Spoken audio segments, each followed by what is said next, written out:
नमस्कार, आप देख रहे हैं जेके 24/7 न्यूज। मैं हूं आपके साथ राजेश कुमार। वक्त हमारे खास कार्यक्रम डिफेंस स्पेशल का, जहां पर बात प्रधानमंत्री मोदी के अमेरिका दौरे की करेंगे, क्योंकि क्वेड की जो समिट हुई उसको लेकर कई अहम जानकारियां अब सामने आने लगी हैं। क्वेड के चारों ही देश एक साथ मिलकर अब इंडो पैसिफिक में पेट्रोल करेंगे, गश्त करेंगे और चीन की मनमानी पर लगाम लगाएंगे। क्वेड को समझना होगा। जिस वक्त जो बाइडेन और प्रधानमंत्री मोदी या क्वेड के दूसरे देशों के राष्ट्राध्यक्ष मौजूद थे, उसी वक्त एक पत्रकार ने जो बाइडेन से पूछा कि क्वेड का फ्यूचर क्या है, तो जो बाइडेन ने कहा कि अगले साल की जो मीटिंग है वो भारत में होगी, और चारों ही नेता मुस्कुराए। क्वेड और ऑकस के आने के बाद क्वेड पर लगातार सवाल उठ रहे हैं। इसको समझने की आगे हम आज कोशिश करेंगे, लेकिन साथ ही साथ बात पड़ोसी मुल्क पाकिस्तान की भी होगी, क्योंकि वहां पर राजनयिकों को लेकर जो कॉन्वॉय जा रही थी, जो काफिला जा रहा था, उसी के बीच में एक जोरदार ब्लास्ट हुआ और एक पुलिसकर्मी की मौत हो गई, 3 घायल हो गए। पाकिस्तान में आईएसआईएस हो या फिर बलूच लिबरेशन आर्मी हो या तहरीके तालिबान पाकिस्तान हो, तमाम आतंकी संगठन बेहद मजबूत होते जा रहे हैं, और जनरल मुनीर की जो आर्मी है उसके हौसले आतंकियों के आगे टूटते हुए दिखाई पड़ने लगे हैं। इसको भी आगे डिकोड करने की हम कोशिश करेंगे, लेकिन उससे भी बड़ा सवाल जिसका जवाब तलाशना आज बेहद जरूरी है कि क्या चीन 3 फ्रंट वॉर के लिए तैयार है। इस बात के कयास लगने लगे हैं, कुछ खुफिया रिपोर्ट सामने आ रही हैं कि चीन एक साथ 3 फ्रंट वॉर करेगा, लेकिन इस 3 फ्रंट में किस किस पर चीन अटैक करने वाला है वो मैं आपको बताऊंगा। लेकिन शुरुआत बड़ी खबर के साथ। चीन के खिलाफ क्वेड देशों की अहम पहल, कोस्ट गार्ड का निर्माण करने जा रहे क्वेड देश साउथ चाइना सी में मिलकर करेंगे पेट्रोलिंग। अमेरिका के दौरे पर हैं प्रधानमंत्री मोदी। बड़ी खबर आपको बता दें इस वक्त की, चीन के खिलाफ क्वेड देशों की अहम पहल, कोस्ट गार्ड का निर्माण करेंगे चारों ही देश। चीन के खिलाफ क्वेड देशों की अहम पहल, कोस्ट गार्ड का निर्माण करने जा रहे क्वेड देश साउथ चाइना सी में मिलकर करेंगे पेट्रोलिंग। अमेरिका के दौरे पर प्रधानमंत्री मोदी। चीन के खिलाफ क्वेड देशों की अहम पहल, कोस्ट गार्ड का निर्माण करने जा रहे क्वेड देश साउथ चाइना सी में मिलकर करेंगे पेट्रोलिंग। एक बार ग्राफिक्स प्ले कर दीजिए, उसके बाद अपने एक्सपर्ट्स के पास चलेंगे, चर्चा की शुरुआत करेंगे। क्वेड देशों का कोस्ट गार्ड, क्वेड देशों की मीटिंग में फैसला लिया गया, चारों देश बनाएंगे कोस्ट गार्ड। पूर्वी और दक्षिण चीन सागर पर चिंता जताई है, क्योंकि दक्षिण चीन सागर और पूर्वी चीन सागर का चीन लगातार सैन्यकरण कर रहा है। मलेशिया जहाज बड़ी चुनौती बन रहे हैं। मलेशिया वो जहाज हैं जो चीन के आर्मी के डायरेक्ट तौर पे नहीं हैं, लेकिन वो चीन की आर्मी के लिए, नेवी के लिए ही काम करते हैं। क्वेड की मीटिंग में बोले प्रधानमंत्री मोदी, क्वेड किसी देश के खिलाफ नहीं है, लेकिन इंडो पैसिफिक में किसी की भी मनमानी नहीं चलेगी। ये मैसेज साफ तौर पर क्वेड देशों ने चीन को दे दिया है।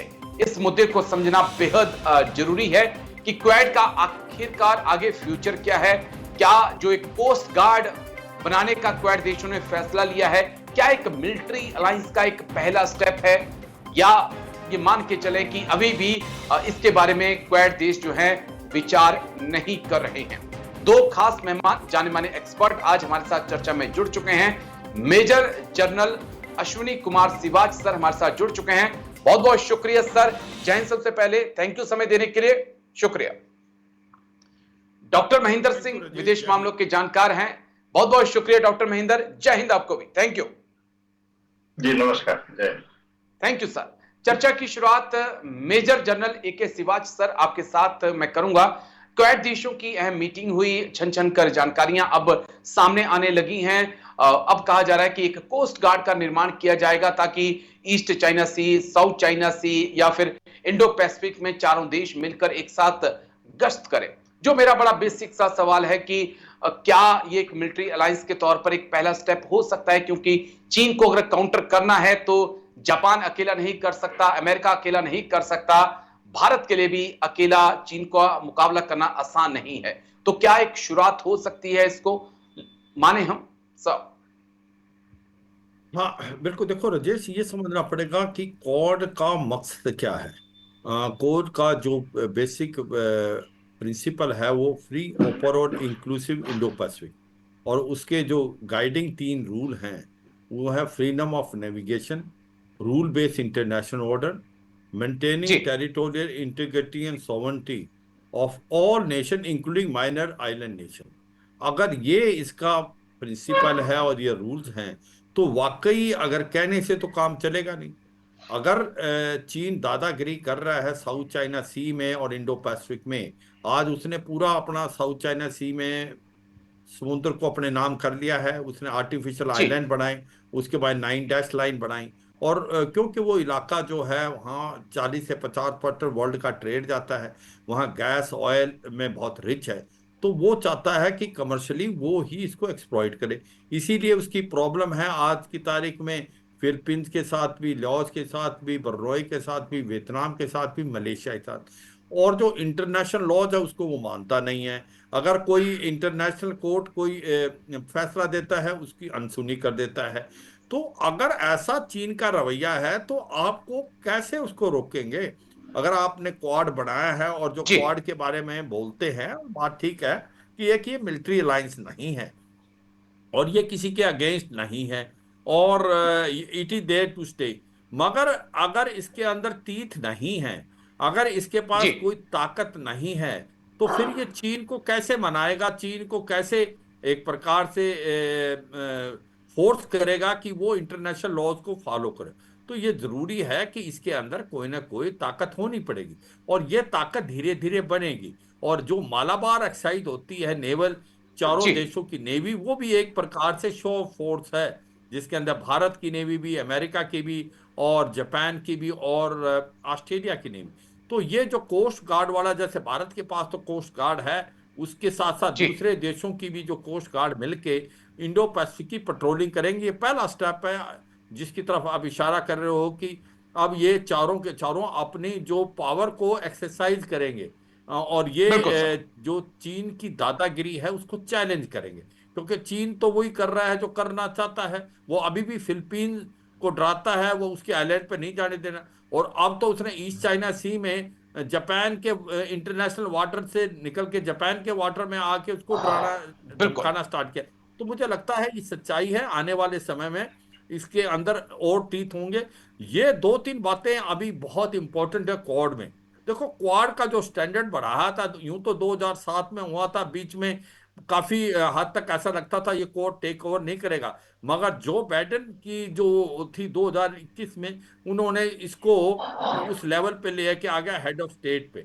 और अब क्योंकि जो बाइडेन जाने वाले हैं, और इसी प्रकार से फूमिया कसीदा जो कि प्राइम मिनिस्टर जापान के, वो भी अभी जी, रिटायर हो जाएंगे अपनी पोस्ट से।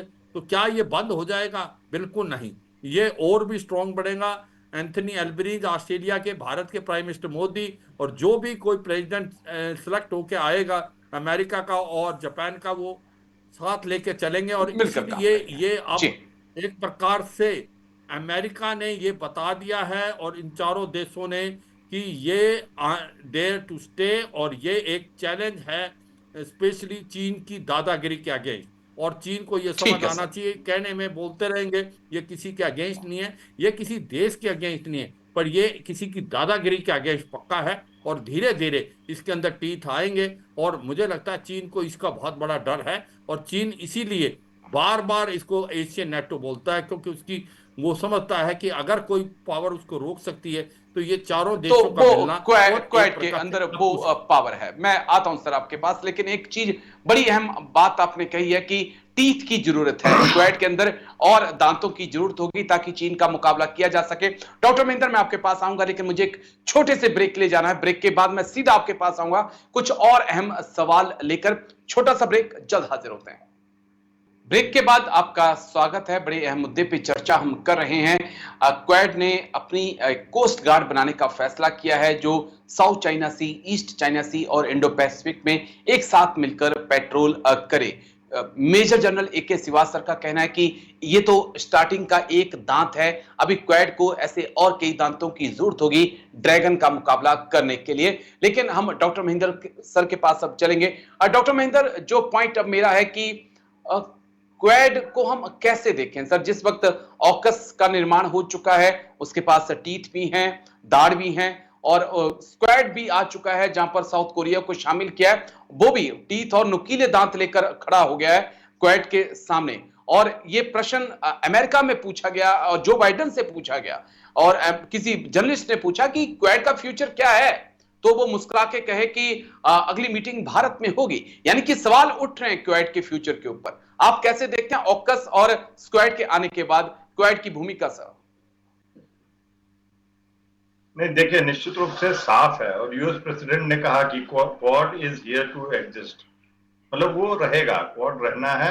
और इसके पीछे देखिए जो प्रमुख बात है, हम कहीं न कहीं जो सैन्य गठबंधन के इर्द गिर्द इस बात को सीमित कर देते हैं। क्वाड की आज भी जो मीटिंग हुई उसमें अगर हम ध्यान दें तो तमाम वो नॉन ट्रेडिशनल, नॉन कन्वेंशनल जो सिक्योरिटी इश्यूज हैं उन पे बहुत प्रमुखता से चर्चा हुई, जिसकी मैं बार बार बात करता हूं आपके शो में, चाहे वो हेल्थ हो, टेक्नोलॉजी हो, ऑल्टरनेट सप्लाई चेन हो, मैरीटाइम इश्यूज हो, जो नॉन कन्वेंशनल सिक्योरिटी इश्यूज है उस पे जो है बहुत ये कोशिश है कि किस तरीके से ये चार देश जो है अग्रणी भूमिका निभाएं कि चीन का जो एक आप कहें कि आर्थिक रूप से जो पूरे विश्व पे निर्भरता है या उसका दबदबा है उसको किस तरीके से कम किया जा सके। और इसमें भारत की महत्वपूर्ण भूमिका है और यही वजह है कि तमाम उसके बावजूद कि भारत, अगर आप देखें चाहे अमेरिका हो, जापान हो, ऑस्ट्रेलिया हो, उनका एक बहुत रूस के प्रति बहुत ही एक कड़ा उनके रूस के खिलाफ रवैया रहा है, लेकिन भारत ने उसके बाद भी रूस से भी अपनी बातचीत रखी है, लेकिन इसके बाद भी भारत क्वाड का एक महत्वपूर्ण अंग बना हुआ है। उसके पीछे एक तो ये कारण है, दूसरा जो हमारी जियो स्ट्रैटेजिक लोकेशन है वो एक महत्वपूर्ण भूमिका है। और इसी वजह से जो जब इस क्वाड के बारे में शिंजो आबे जो भारतीय संसद को संबोधित करते हुए उन्होंने बात की थी और जो है दारा शिको को कोट किया था कि उन्होंने किस प्रकार से इन दोनों समुद्रों के बीच में जो इनकी महत्वपूर्ण भूमिका होने वाली है, तो भारत के जो महत्व को क्वाड में कम नहीं किया जा सकता है। और मुझे लगता है अभी ये देखिए ये इवॉल्विंग फेज है और धीरे धीरे चीजें जो है आगे बढ़ रही हैं और ये पूरा निर्भर करेगा चीन का क्या रुख होता है। क्या चीन इसी तरीके से जो ये कमिटमेंट है कि हम इंडो पैसिफिक को ओपन, फ्री, इंक्लूसिव जो है रहने देंगे, अगर चीन अपनी आक्रामक नीति को, अपनी उपनिवेशवादी नीति को अगर लगाम देता है तो मुझे नहीं लगता है कि बहुत जो मिलिट्री क्षेत्र में उसको विस्तारित होने की आवश्यकता है। लेकिन जो चीन का रवैया ऐसा होता हुआ नहीं दिखाई देता है, इसीलिए आप देखिए कि किस तरीके से क्वाड देशों ने एक कोस्ट गार्ड की बात की है और तमाम ऐसे छोटे छोटे देश हैं जो अब इन चारों महत्वपूर्ण देशों की तरफ रुख कर रहे हैं, चाहे वो फिलीपींस हो, वियतनाम हो, ताइवान हो, मलेशिया हो, मतलब ऐसे तमाम देश हैं, छोटे आइलैंड्स को तो आप छोड़ दीजिए, जो स्थापित राष्ट्र हैं वो अब इन चारों देशों की तरफ देख रहे हैं कि किस प्रकार से चीन की जो गतिविधियां हैं, चीन का जो रवैया है उससे जो है निजात पाया जाए। लेकिन कैसे, जब तक आपके पास टीथ नहीं होंगे कैसे? मेरा जो अहम पॉइंट था कि स्क्वाड का निर्माण किया गया, साउथ कोरिया को शामिल किया गया और उनकी मीटिंग हुई और वो आपस में टेक्नोलॉजी और वेपन की शेयरिंग और उसकी जगह देने के लिए तैयार हैं सर। तो कैसे आप करेंगे डॉक्टर महेंद्र? मुझे इस चीज को क्लियर करिएगा थोड़ा सा। जब तक आपके पास दांत नहीं है, आप ड्रैगन का मुकाबला कैसे करेंगे? वो तो आग उगलने के लिए तैयार बैठा है सर। डॉक्टर महेंद्र नहीं, मैं देखिए निश्चित रूप से मैं ये बात कह रहा हूं कि ये आगे किस तरीके से अनफोल्ड होना है ये अभी जो है आने वाला समय बता सकता है, लेकिन फिलहाल जो कोशिश है वो ये है कि किस प्रकार से अगर ड्रैगन की अर्थव्यवस्था कमजोर होगी तो ड्रैगन अपने आप कमजोर होगा। अगर जो है ओके, आप देखिए पॉइंट। कि अगर जो है हम एक और वैकल्पिक सप्लाई चेन पूरे विश्व को देने में सफल हो गए, और जो है जो ड्रैगन जो है एक मैन्युफैक्चरिंग हब बना हुआ है, और हम भी, सर 100 मिलियन से भारत भी ज्यादा जो है, घाटे में व्यापार कर रहे हैं हम। हाँ डॉक्टर मैं महेंद्र वही कह रहा हूँ, गलवान के बाद भी वही 100 कह रहा मिलियन हूँ। घाटे में व्यापार कर रहे हैं और लगातार हर साल घाटा बढ़ता जा रहा है। निश्चित सोचना रूप पड़ेगा से। डॉक्टर तो महेंद्र। अगर हम अगर अगर जो है इन आर्थिक जो रूप से अगर हम उसको कमजोर करने में इन तीन देशों की मदद करने में सफल हो गए, तो और ये इनकी बहुत महत्वपूर्ण भूमिका है। देखिए आने वाले दिनों में, ओके। क्योंकि अब पूरा पूरा देश जो है कहीं न कहीं चीन खासकर कोविड-19 के बाद किसी एक देश के ऊपर अपनी सारी जो सप्लाई की निर्भरता पे बना नहीं रहना चाहता है। तो इसलिए एक काफी पूरी काफी कोशिश लोग ईमानदारी। चीजों को समझ रहे हैं, भारत भी समझ रहा है, तमाम देश समझ रहे हैं। मैं आता हूं, फिर आऊंगा आपके पास एक बार इस मुद्दे पर। लेकिन मेजर जनरल ए के श्रीवास्तव, मैं आपके पास आ रहा हूं। क्वेट से हटकर हम प्रधानमंत्री मोदी की अमेरिका की विजिट को लेकर थोड़ी सी मैं आपसे बात करना चाहूंगा। 404 इंजन को लेकर या MQ-9 रिपर ड्रोन को लेकर क्या कुछ जानकारी मिल पा रही है सर? क्योंकि पिछले 2 साल से 3 साल से जब भी प्रधानमंत्री मोदी अमेरिका जाते हैं, लगातार इस चीज की चर्चा शुरू हो जाती है कि अमेरिका 404 इंजन देने वाला है, MQ-9 रिपर ड्रोन देने वाला है, 34 आने वाले हैं, 35 आने वाले हैं, नेवी को मिलेंगे, आर्मी को मिलेंगे। लेकिन साल दर साल ये सिर्फ चर्चा ही होती आ रही है सर, मिल नहीं रहे हैं। मैं इस लिहाज से चीजों को समझना चाहता हूं आपसे। हाँ बिल्कुल राजेश, बिल्कुल मैं इसके बारे में थोड़ा सा पहले ये बताना चाहूँगा। जो आप क्वाड के बारे थे, ठीक, बिल्कुल सच्चाई है कि जो आकुश है वो ऑस्ट्रेलिया, यूके और यूएस का है, क्योंकि उसमें न्यूक्लियर पावर सबमरीन ऑस्ट्रेलिया को देनी है। भारत जी जी। किसी मिलिट्री अलायंस का हिस्सा नहीं बनना चाहता, इसलिए वो आकुश में नहीं आया। मगर ये सच्चाई है, क्वाड आज अपनी इस फॉर्म में चीन की टक्कर नहीं दे सकता। चीन को टक्कर देने के लिए आपको कोई ना कोई नेवल पावर का इस्तेमाल करना पड़ेगा, नहीं तो चीन अपनी मनमानी करेगा। और ये ऐसा लगता है कि समझ आ गया क्वाड को भी। धीरे धीरे जो कि कोस्ट गार्ड की पेट्रोलिंग है, उसका मकसद यही है। और ये जो मालाबार एक्सरसाइज कर रहे हैं हम चारों नेवी मिलके, जी क्योंकि Indo Pacific, India, East China Sea और साउथ चाइना सी में आपको डोमिनेंस होना चाहिए सी में, और आप उसको नेगेट कर पाए जो चीन की दादागिरी है, तो आपकी नेवल पावर बढ़नी पड़ेगी। और ये एक राइट स्टेप की तरफ है, क्योंकि चीन को आपने हैंडल करना है तो चीन जितनी ताकत है उससे ज्यादा ताकत रखनी पड़ेगी आपको इस इलाके में, तभी कर सके।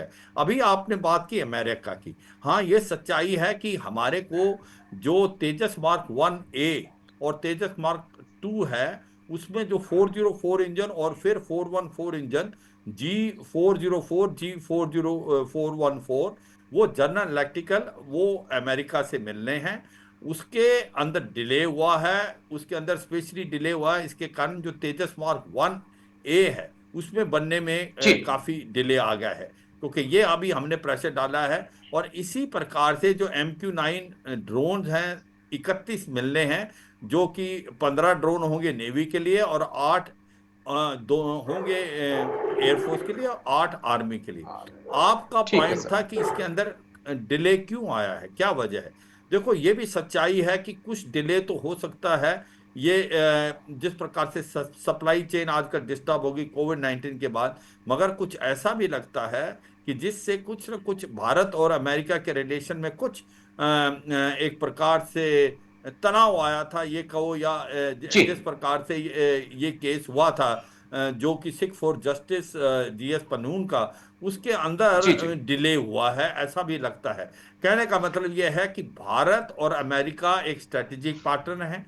भारत और अमेरिका अब उस तरफ बढ़ रहे हैं कि एक दूसरे की तरफ मदद करेंगे, क्योंकि भारत ने 4 उससे बेसिक एग्रीमेंट साइन किए। कासा बिल्कुल sir. Communication compatibility and security arrangement, उसके बाद LEMOA logistic exchange memorandum of agreement, और लास्ट में बेका। उसके तहत उसको देने हैं हमें, और उसमें ट्रांसफर ऑफ टेक्नोलॉजी जो उसको कहते हैं क्रिटिकल, वो देगा। मगर ये सच्चाई है, आपकी पॉइंट की तरफ इशारा, क्या ये डेलिब्रेट था या क्या ये डिले जो है ये एक प्रकार डिफॉल्ट से। तो कहीं ना कहीं इसमें दोनों बातें हैं। मगर अब दोबारा जो रेल है वो डंडी पे चल गई है। पटरी पर। मुझे लगता है आने जी वाले कुछ एक समय में G404 मिलेंगे। और भारत ने ये सब जाने की कोशिश की है अमेरिका को, हमारे तेजस मार्क 1A नहीं आ सकते जब तक आप ये इंजन नहीं देंगे। और इसके कारण भारत की कमजोरी होती है चीन के साथ, specially line of action control में। तो मुझे लगता है ये आने ठीक वाले सर। समय में जल्दी जल्दी मिलेंगे। इसके अलावा दो तीन पॉइंट और भी इश्यू हुए हैं डिस्कस, जो राजेश, कि जो जी अभी इमर्जिंग क्रिटिकल टेक्नोलॉजी है, वो जो बाइडेन के जाने से पहले वो अप्रूव कर गया कि वो भारत के साथ शेयर कर पाएंगे, क्योंकि वो ओके। बहुत जरूरी है भारत के लिए। वो चाहे सेमीकंडक्टर की है, चिप्स की है, वो आप समझें कि आर्टिफिशियल इंटेलिजेंस आने वाले समय में बहुत इंपॉर्टेंट है। हाँ, ये सच्चाई है, एक बाई पार्टीजन अंडरस्टैंडिंग है अमेरिका में भारत को लेके अभी, चाहे वो रिपब्लिकन आए या डेमोक्रेट आए। ये एक बड़ी खुशी की बात है। कुछ इरिटेंट थे, वाकई थे, मगर उसने कोई खास फर्क नहीं पड़ा। भारत और अमेरिका जी के जो रिश्ते हैं वो दोबारा ट्रैक पे चढ़ गए हैं, राजेश। ठीक है सर। डॉक्टर महेंद्र, मैं आपके पास आऊंगा, लेकिन एक छोटा सा ब्रेक मैं ले रहा हूं। ब्रेक के बाद प्रधानमंत्री मोदी की अमेरिका की यात्रा को लेकर ही मैं चर्चा करूंगा और गहनता से इस दौरे को समझने की हम कोशिश करेंगे, क्योंकि क्या भारत वाकई में अमेरिका के ऊपर भरोसा कर सकता है, वो भी उस वक्त जिस वक्त फ्रांस कह रहा है कि आप मेरे से सैफरॉन इंजन ले लो, मैं under water submarine, under water drone भी आपको देने की।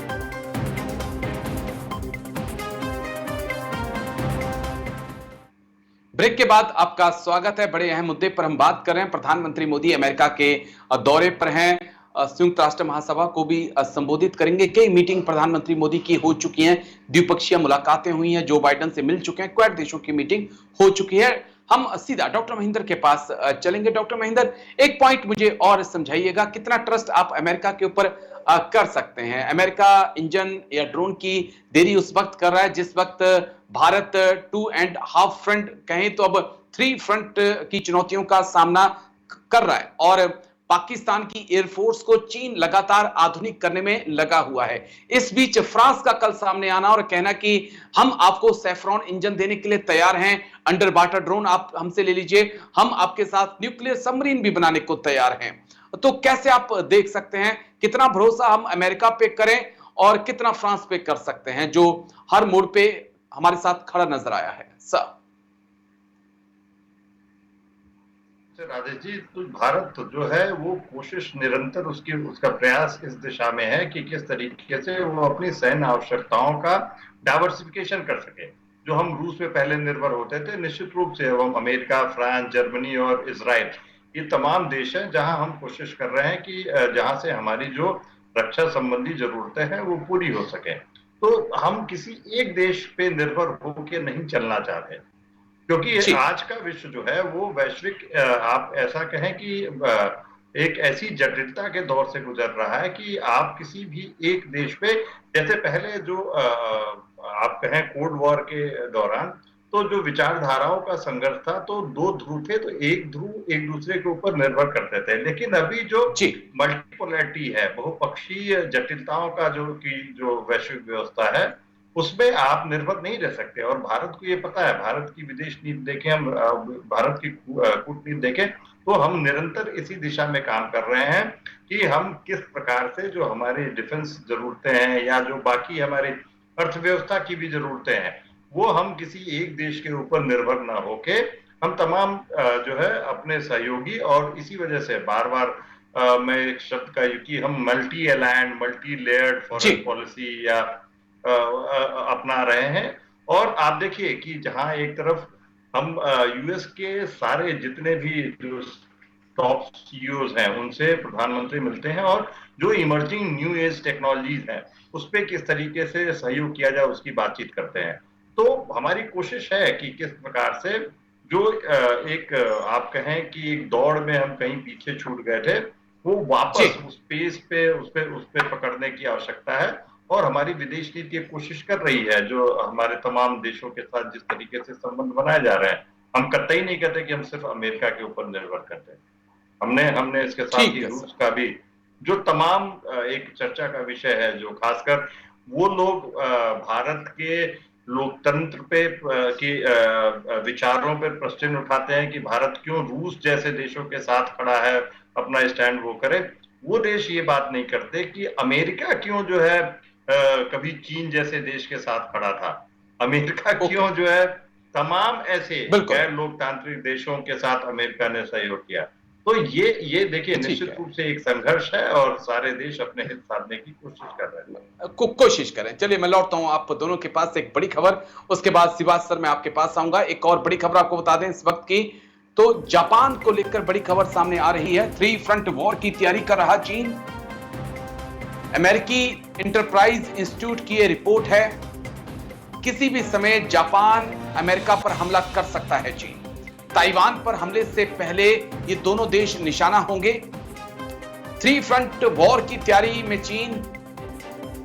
अमेरिकी इंटरप्राइज इंस्टीट्यूट की यह पूरी रिपोर्ट, किसी भी समय जापान पर और अमेरिका पर हमला कर सकता है चीन। ताइवान पर हमले से पहले जापान और अमेरिका पर अटैक कर सकता है चीन। ये रिपोर्ट क्या कुछ कहती है, इसको एक बार हम देख लेते हैं। उसके बाद फिर शिवाज सर के पास हम चलेंगे कि वाकई में 3 फ्रंट या 4 फ्रंट, और क्या वाकई में चाइना के पास इतनी ताकत आ चुकी है, सैन्य ताकत, की वो 4 फ्रंट पर वॉर कर सके। इसको समझना होगा, लेकिन पहले ग्राफिक्स के जरिए एक अहम जानकारी आपको दे दें। क्या कुछ पूरी ये जानकारी है डिटेल से। 3 फ्रंट वॉर की तैयारी में चीन। ताइवान पर हमले की प्लानिंग तैयार हो चुकी है। जापान और अमेरिका को रोकना होगा, ये चीन मान रहा है, लेकिन रोकना कैसा है, कैसे रोका जाएगा। जापान अमेरिका पर मिसाइलों से हमले किए जाएंगे। मिसाइलों की बौछार चीन चाहता है कि इतनी कर दी जाए कि ना जापान को समझ आए ना ही अमेरिका को समझ आए कि अब आगे क्या करना है। Next graphics. जापान में तैनात है अमेरिका की सेना, सबसे बड़ी टुकड़ी जापान में तैनात है। जापान ने अमेरिकी F-35 को भी अब अलर्ट कर दिया है। टॉम हॉक मिसाइलों की भी तैनाती जापान में हो चुकी है। यानी कि अमेरिका और जापान भी इस चीज को समझ रहे हैं कि चीन का खतरा लगातार बढ़ रहा है। नौसेना को मजबूत करने में लगा जापान। सेनकाकू आइलैंड को लेकर जापान और चीन के बीच टेंशन है, और चीन वो इतिहास कभी भूल नहीं सकता जब जापान ने नानजिंग में एक नरसंहार किया था। वो दर्द चीन को दिया था। जापान में लेकिन अब परमाणु बम बनाने की मांग भी तेज होती जा रही है, और जब से मांग उठी है तब से कहीं ना कहीं पेंटागन भी घबराया हुआ है। इसको समझना होगा, बड़ा अहम मुद्दा है। और सीधा हम major general A K. Shivaj sir के पास चलेंगे। सर, बड़ी अहम ये खबर है, वाकई में क्या चीन 3 फ्रंट पर अटैक करने की तैयारी कर सकता है, इतना बड़ा दुस्साहस कर सकता है? 3 फ्रंट क्या 4 फ्रंट, अगर मैं इंडिया को भी उसमें जोड़ लूं, क्या वाकई में चीन के पास इतनी बड़ी फौज, इतना गोला बारूद आ चुका है कि वो जापान, ताइवान, अमेरिका और हिंदुस्तान को एक साथ, सबके साथ टक्कर ले सके? जिस प्रकार से सैन्य तैयारियां चल रही हैं और जो अमेरिका की ये रिपोर्ट है, इसे हम किस संदर्भ में ले सकते हैं सर? हाँ बिल्कुल। राजेश, इससे पहले मैं एक थोड़ा सा ये फ्रांस के बारे में बात कर रहे थे कि उस जी फ्रांस से बेसिकली आमका है, एडवांस मीडियम कॉम्बैट एयरक्राफ्ट, जो भारत को अभी भी 100 से ज्यादा चाहिए, वो 5th जनरेशन का है। तो वहाँ कहीं ना जी, कहीं सेफ्रॉन इंजन की बात चल रही है, और जो ओके, फ्रांस है उसने बोला हम 100% टेक्नोलॉजी ट्रांसफर करेंगे, और आपको जो सी ड्रोन्स भी देंगे, और आपको न्यूक्लियर सबमरीन के बनाने में भी आपकी मदद करेंगे। और ये कह, तो ये एक बहुत पॉजिटिव स्टेप है। ये हम इसको सीरियसली लेके चले हुए हैं कि अगर हमने कल को न्यूक्लियर सबमरीन बनानी है तो फ्रांस एक ऐसा देश है जिस पर हम डिपेंडेंट कर सकते हैं, और हमें आमका ओके, चाहिए, इसमें कोई दो राय नहीं। बिल्कुल तेजस सर, मार्क 1A4 जनरेशन है, 4.5 है। तो जो आपका तेजस मार्क 2 बनेगा वो बनेगा, इसलिए आपको आमका की जरूरत है। हो सकता है फ्रांस के साथ हमारे इसके ऊपर बातचीत आगे चले। अब बात आती है जो आपने बताया, चीन, क्या चीन के पास इतनी काबिलियत और क्षमता है कि वो ताइवान को हमला करे, तो उसके साथ साथ जापान को भी करे, अमेरिका को करे? मुझे लगता नहीं ऐसा हो सकता है। क्यों? क्योंकि सच्चाई यह है कि क्या चीन ताइवान को हड़पने की कोशिश कर सकता है? बिल्कुल कर सकता जी, है, इसमें कोई शक नहीं। उसके लिए उसने हर कंटिजेंसी प्रिपेयर कर रखी है, किस प्रकार से वो कार्रवाई करेगा। मगर इसको अगर आप देखें कि अमेरिका ने भी इसका जो एक प्रकार से बहुत ज्यादा डिस्कस कर चुके हैं, वो जिसको एक प्रकार से बेटर स्टडी करते हैं, तो जी, वो क्या कर सकता है? वो ये कर सकता है कि अगर वो ताइवान पे हमला करना चाहता है, वो प्रीएम्प्ट करेगा कि वो अमेरिका और जापान पे प्रीएम्प्ट अटैक करे, जिससे ये इसके अंदर खुद घुम जाए और फिर वो डायरेक्ट जी अटैक ताइवान पे करे। ऐसा कुछ कर सकता है, मगर ये सच्चाई है, चीन को मालूम है कि अगर वो ताइवान पे हमला करेगा तो अमेरिका खुल के आएगा। और जो मिलिट्री पावर अमेरिका की भी है, चाहे वो F-35 F-22 रैप्टर हैं, वो 5th जनरेशन है, टोम हाक मिसाइलें हैं, पेट्रोइड एयर डिफेंस सिस्टम है, वो जापान में भी लगा है, कहीं ना कहीं साउथ कोरिया में भी है, और ताइवान में जी। भी एयर डिफेंस सिस्टम बहुत अच्छा है। हाँ, ये सच्चाई है जो सैन काकू आइलैंड जो ईस्ट चाइना सी में अब जो रिलेशनशिप जापान और चीन के अंदर काफी हद तक में खराब हुए हैं। कहीं ना कहीं जापान जो अब दिखाने की कोशिश कर रहा है, जो वहां से आवाज उठ रही है कि जो चीन का जो एक प्रकार से थ्रेट है वो बढ़ती जा रही है, और वो न्यूक्लियर ओके। हथियार बनाने के लिए, क्योंकि अगर जापान न्यूक्लियर हथियार बनाने चाहेगा तो वो बहुत जल्दी बना सकता है, क्योंकि उस वो ही is the pioneer of technology. और ये एक ओके सर। प्रकार से जो सेकेंड वर्ल्ड वॉर के खतरे को देख के थोड़ा सा डर रहता है। तो इसलिए कहीं ना कहीं एक भूमिका बनाई जा रही है कि जो जापान के ऊपर हमला हो सकता है, इसलिए अभी जापान आप देखेंगे आप एयरक्राफ्ट कैरियर भी बनाएगा, उसके साथ न्यूक्लियर हथियार बनाने की भी कोशिश कर सकता है। ये डिमांड बढ़ती जा रही है, और इसकी वजह चाइना जो एग्रेसिव होता जा रहा है। पर मुझे लगता नहीं कि चीन के पास इतनी काबिलियत और क्षमता है कि वो ताइवान, जापान और अमेरिका को इकट्ठा करने की कोशिश करेगा, क्योंकि उसमें उसको नुकसान होगा। भारत इससे बिल्कुल ठीक है। अलग है, इसको आप बिल्कुल ओके। कंफ्यूज मत करना, क्योंकि वो जब उसका फोकस होगा ईस्टर्न सेक्टर में होगा, और भारत जो है वो कुछ और बॉल गेम है उसका। अगर थ्रेट है वो काफी अलग है, मगर मुझे लगता नहीं कि चीन के अंदर अभी भी इतनी काबिलियत और क्षमता है कि वो थ्री फ्रंट पे मुकाबला कर पाएगा, अमेरिका, जापान और ताइवान का। और अब मगर ठीक है सर, मैं ताइवान को लेने की वो पूरी कोशिश करेगा, को और उसके लिए वो प्रीएम्प्ट कर सकता है अमेरिका और जापान। राजेश। ठीक है डॉक्टर महेंद्र, मैं आपके पास आ रहा हूं, लेकिन दो तीन घटनाक्रम डॉक्टर महेंद्र और हुए हैं, उसको थोड़ा समझाइएगा। हाल ही में जापान ने अपने डिफेंस बजट में रिकॉर्ड तोड़ बढ़ोतरी की है।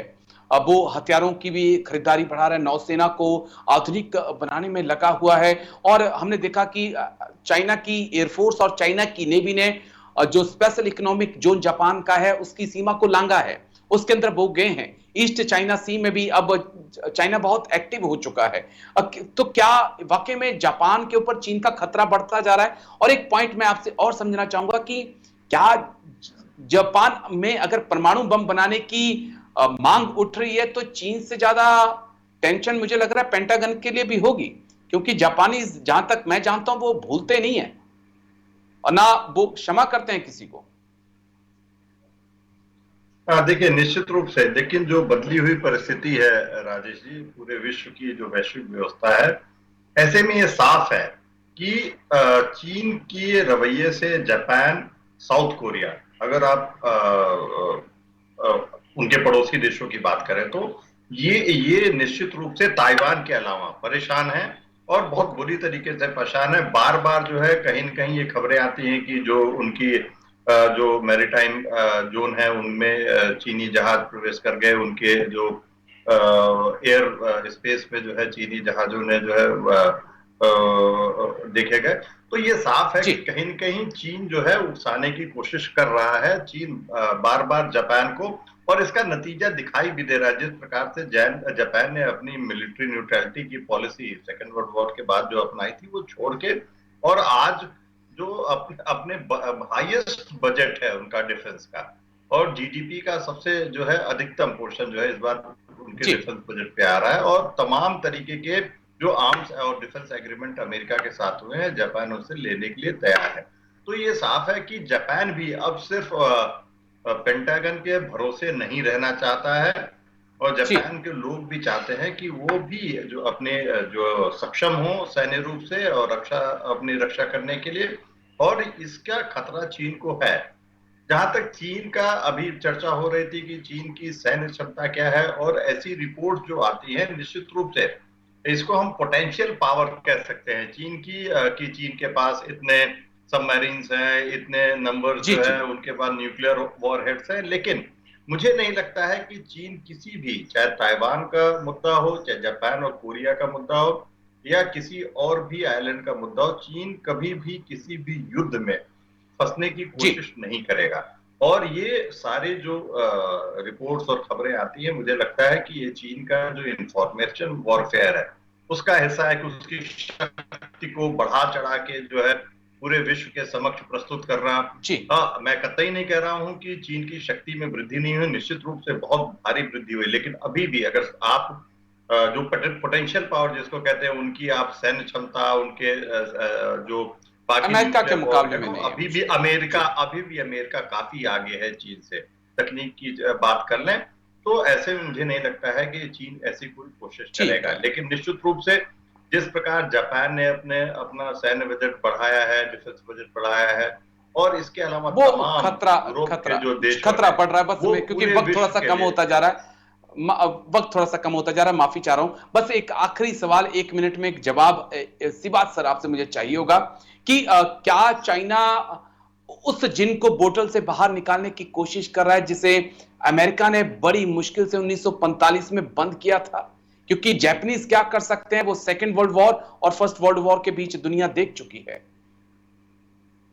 हाँ, देखो रजेश, उस चीज को आप भूल जाए। अभी वो बात जो ओके कहे फर्स्ट वर्ल्ड वॉर और सेकेंड वर्ल्ड वॉर में, शायद अब वो बात नहीं है ग्राउंड रियलिटी।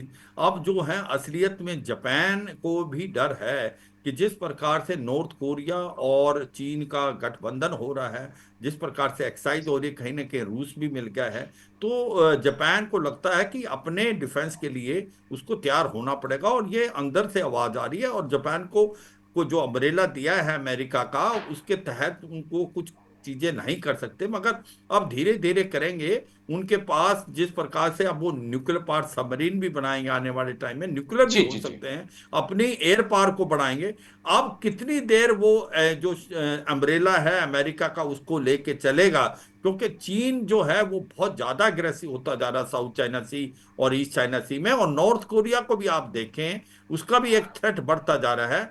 तो मुझे लगता है आने वाले समय में काफी कुछ बदलाव होगा। और ये सोचना कि क्या जापान अगर न्यूक्लियर हो गया तो क्या ये वर्ल्ड की शांति के लिए प्रॉब्लम हो सकता है, तो वो तो नॉर्थ कोरिया भी होगा, इजराइल भी होगा, इंडिया भी होगा, जी पाकिस्तान भी होगा। आने वाले समय में हो सकता है जापान न्यूक्लियर की तरफ जाए। उसकी वजह यही है, जो चीन की दादागिरी है, अग्रेसिव है, उसको अपने आप बचाव करने का पूरा अधिकार है। और मुझे लगता है वो ओके करेगा। ठीक है। अभी तक उसको वो समय नहीं आया है। अभी तक उसको अभी भी लगता है कि जिस प्रकार से उनका पैक्ट है, मिलिट्री अलायंस है अमेरिका और जापान का, और अमेरिका वो उसको चलता प्रोटेक्ट रहेगा करेगा, वो जी। है।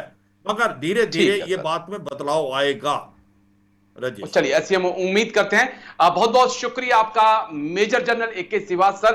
बहुत बहुत शुक्रिया डॉक्टर महेंद्र आपका भी मेरे साथ जुड़ने के लिए, तमाम पहलुओं पर इतनी बारीकी से बात करने के लिए शुक्रिया सर। तो डिफेंस स्पेशल में आज मेरे साथ इतना ही, कल फिर होगी मुलाकात। दीजिए इजाजत, नमस्कार।